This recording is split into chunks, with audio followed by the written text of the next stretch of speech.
DMs. I'm Jessica with Guiding Bolt Gaming, and today we're starting a mini-series on running better combats in D&D. Have you noticed your players checking their phones and having side conversations during battles? If so, then you're suffering from boring fights that aren't engaging enough. To help you fix this, I've put together 3 videos on how to build better combats and a 4th video on how to actually run combats during a session. Let's dive in. In order to build better combats, the very first thing you need to understand is that there's no such thing as a combat encounter. I know that sounds weird, but understanding the difference is the foundation to creating better combats, so stick with me. So what exactly is an encounter? Think of an encounter as a scene within a movie. A single scene will feature one or more characters who are trying to accomplish something. The focus of the scene is whether or not the characters will reach their goal. During the scene, they will face things like conflicts that can prevent or slow them down from achieving said goal. The scene ends once it is known if they will fail or succeed. Let's take a look at an example from the Fellowship of the Ring. A scene unfolds where the party is scaling the mountain Kahadras. What is the goal here phrased as a question? It's, can the party succeed and make it through the pass? Are they facing conflicts? You bet. The hobbits are up to their heads in snow, it's super cold, and Saruman is trying to bring down the mountain on them. Throughout this scene, each of the characters are making decisions and actions based on choices, such as Gandalf attempting to stop Saruman. Ultimately, it is determined that the mountain is too dangerous, and they decide they should turn back and instead go through the mines of Moria. It's at this point we know the answer to the goal question. No, the party cannot successfully make it through the pass. End scene. To summarize, an encounter is a series of actions that answer a goal question by resolving one or more conflicts. You see, when you create a game for your players, you're setting up scenes with conflict that allow them to make decisions and actions based off of choices. Stringing these encounters together creates an adventure. Stringing adventures together creates a campaign arc. Are you starting to see why there's no such thing as combat encounters? Combats are not encounters because combat is conflict resolution. It happens when one or more sides choose to resort to violence to resolve a conflict. At best, combat is only a subset piece of an encounter that can be used as an option to help us answer the goal question. The distinction is important because if a DM only sees combat as an encounter rather than something that happens within an encounter, then they're not open to other non-combat solutions. If you design a combat encounter, then a fight is going to happen. Consider the difference between these two setups. The angry mob grabs their pitchforks and torches, gives a yell, and charges! Roll initiative. Versus, the angry mob is visibly agitated and begins to grab their pitchforks. What do? The second example provides an opportunity for the players. It gives them a chance to keep from turning it into a fight if they wish. The other reason the distinction is important because it helps with your game pacing. If the combat is the encounter, then the DM isn't willing to end the encounter until the combat is over. This drags things out and makes combats boring. Remember our Lord of the Rings example? The scene ends once the goal question is found. We know the party cannot make it through the pass, so the scene ends and moves on. We don't continue to sit and watch them toil down the side of the mountain. Knowing the answer to the goal question can happen well before the combat phase ends, before the mop-up, where people are no longer willing to spend resources because they've already won or accomplished their goal. Even if the conflict can't end until one side is dead, for example, zombies don't tend to surrender, that doesn't mean the encounter can't end. You hastily dispatch the 2 remaining zombies and continue on in haste. End scene. Those unnecessary rounds spent rolling dice can be saved up to an extra encounter every session. Remember, The scene question gives your encounter meaning and tells you why the encounter is important. As long as it remains unanswered, the scene is tense and exciting. Once the question has been answered, all of that is gone and it begins to drag. That's why fights become so boring once it's obvious the heroes have won. Now, I mentioned conflict and obstacles above as items that get in the way of answering the question.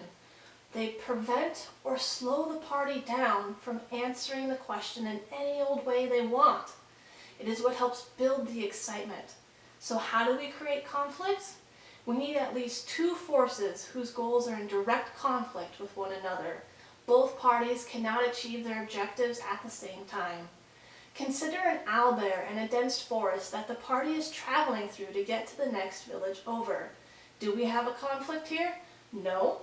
The owlbear's presence alone is not enough to be a conflict.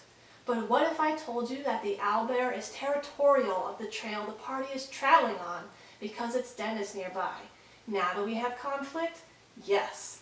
The owlbear wants to guard its territory by attacking anyone who sets foot in it. The party wants to use the trail as an easy way to travel through the thick, dense forest. Two groups with opposing goals, conflict. But what if the source of the conflict between the party and the owlbear is different? What if the owlbear has cubs in its den that it wants to protect? Or what if the owlbear is urgently hungry and on the prowl for its next meal? Do either of those make a difference? Yes, they do. Because if the owlbear is protecting its territory, it's likely to try and chase the party out of its area and then stop once that is accomplished. Because the party has left the area, she doesn't care about them anymore. If she's protecting her cubs, she may allow the party to skirt around her and her den on a different side trail as long as her young remain unthreatened. And if she's hungry, she's likely to chase them down through the forest to try and catch them.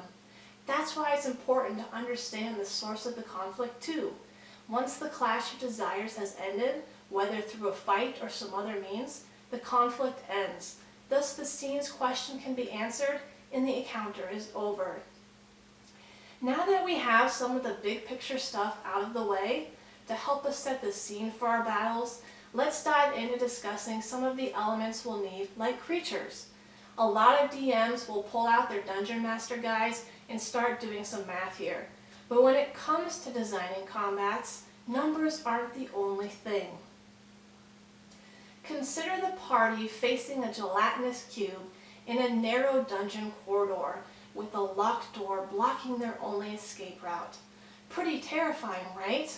Now imagine that same party facing the same gelatinous cube in a wide open field. Not so threatening anymore. But guess what? The numbers are the same. Both situations have X number of creatures at Y level facing a party of A heroes with B level. According to the math, these two encounters both provide a challenge Z difficulty, but you and I both know that's far from the truth. What I'm trying to say is that even though you're building a combat with an average difficulty of Z, it'll only be average about 50% of the time. The rest of the time, the party will find the battle either too easy or too hard. That's where you, as the DM, need to be aware. As we work through this combat series to make your battles fit together better, they're going to run better. They'll be more exciting and more tense. But this also means more danger too. As such, don't be afraid to play with the difficulty. Use the formula as a foundational guideline, but ultimately, it's a setting that can be turned up or turned down. If the players can handle it, throw them a little extra hard combat. And as long as your combats are engaging, feel free to throw them an extra easy combat from time to time too. It makes them feel powerful. So now let's move on to talking about picking creatures for a battle. The very first thing you need to know is the numbers and variety are your biggest friends. Fighting a solo monster within an action economy system is boring. A single monster is easy to pin down, to sneak around, or to even surround. They also suffer from pacing issues. Even with 2 full actions and a layer action, they are still only functioning roughly 60% of the time compared to a 5-person party. The monster takes his turn, then all the party members take theirs. There's no back and forth. Nothing really changes when it comes back to a player's turn again. Think about a group combat in contrast. As the monsters begin to die off, the monsters' options change. They lose the actions and abilities of their dead comrades.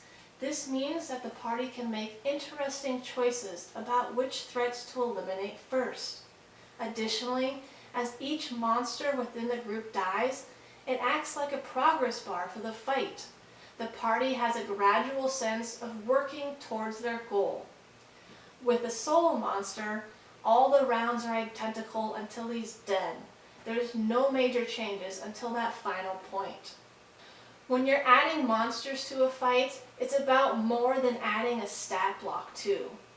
The monsters need to be able to contribute to the fight in some meaningful way. When you add monsters, you need to think about them in terms of goals, strategies, and tactics. Now, before I go further, let me remind everyone what the difference is between these 3 terms. At the basic end of the spectrum, you have tactics. These are the individual, moment-by-moment decisions the bad guys make. They are the answer to the question, what do you do this round? Most tactics are spelled out by the rules and by the stat blocks. But really, the only limit on tactics is the creativity of the DM. If a PC can kick a barrel down the stairs or swing on a vine, so can the monster. On the other end of the spectrum is goals. Goals are the things that the bad guys want to accomplish, and it's important to know what that is. Goals are partially defined by the monster itself, and they are partially designed by the encounter that you're building. Remember when I was talking about sources of conflict a few minutes ago? This is where you define the monster goals. In the middle, bridging tactics and goals are strategies. A strategy is a collection of tactics that create an overall plan. They're the playbook of how the team is going to work toward their goal and how each member of the team is going to be helping accomplish their goals. And that is what you are really choosing when you assign monsters to a team. You're choosing strategies. Consider a cohort of thugs guarding a secret hideaway. If the thugs have to engage in hand-to-hand combat, they're going to try and gang up on targets. They get an advantage if they stick together. And maybe the thugs are split into a few groups. You have guys on the ground directly defending the door who are going to work in tandem with one another. Then you have a couple of thugs maybe up in some windows defending with their crossbows. They'll provide ranged cover for the ground guys and attempt to keep other enemies at bay to allow their comrades on the ground to gang up and outnumber their chosen targets. Remember when I talked about monster variety being one of your best friends? This also ties into the strategy piece very well. Consider how 2 different types of monsters behave and what synergies that may create. Consider the nasty double team that hobgoblins and wolves would make. And just because you're choosing monsters based on strategy doesn't mean that those strategies have to align either. You can purposefully pick different creatures whose goals and strategies may not align. That's okay to do. With that, let's summarize what we've learned today. First, combats are not encounters. Combats are a form of conflict resolution within an encounter, so you need to start by building an encounter to understand why the fight is happening. What do the PCs want to do? What do the monsters want to do? Second, encounter formulas are a good place to start as foundation for building a combat, But don't be afraid to play around with the numbers. Dial things up and dial them down. Number 3, add more than one monster and add more monster variety when possible to your combats. This will create a combat that's more compelling because it will create more interesting decisions for the players. 4, add monsters to a fight based on tactics, strategies, and goals. What can the monster do? How does it behave? And what are its goals? And how will those 3 things inform the way it's going to fight? Now that part 1 in our combat series is done, I want you to go look up your favorite monster. What sources of conflict could it be a part of within an encounter? What sort of strategies or goals might it have within a fight or an encounter? Share your thoughts down below in the comments. Be sure to check in next week when I release part 2, which will discuss terrain and creating a mock adventure party. Until then, enjoy your gaming sessions. Bye!